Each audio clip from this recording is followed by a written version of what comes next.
We're actually going to benefit from that cold front over the next 24 hours. It's already passed us at this point and should drive some of the smoke out, at least into the middle of the week. So as we track that on Future Track, you can see that we clear out nicely into tomorrow. There may be some brief amounts of smoke that comes back into tomorrow afternoon, but then by Thursday, seeing that smoke stay out of our hair. So that cooler weather helping push that smoke away. So at least it's not going to be necessarily a concern for us, at least through Wednesday. So good air quality for all groups into tomorrow. As we look forward Thursday and Friday, as temperatures start heating up again, we have a lot of sunshine, so ozone starts to become a concern for Thursday and Friday. So we're back up to about a moderate, not necessarily unhealthy for sensitive groups yet, but as you can see, we're not necessarily going to have the excellent air quality for too long, but at least we get a break going into tomorrow. That's again because of the cold front that's coming through right now. It did push some spotty showers through earlier today. You may have noticed a quick downpour around lunchtime. Still seeing some spotty thunderstorms in Iowa. I do think those are going to mostly hang out to our west. As we zoom in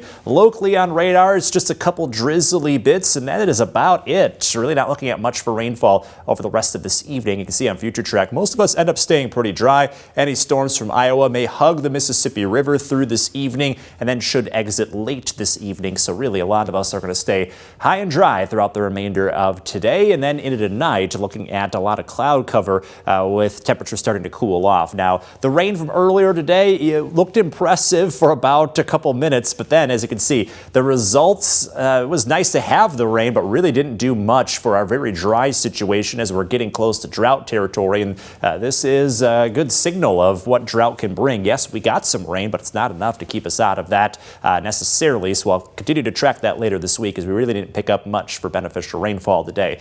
Temperature-wise, big difference around the region. Ahead of that cold front, it's the middle to upper 80s. Right along and behind it, low 70s is where we sit right now, and that's the kind of temperatures that we'll have moving forward this week.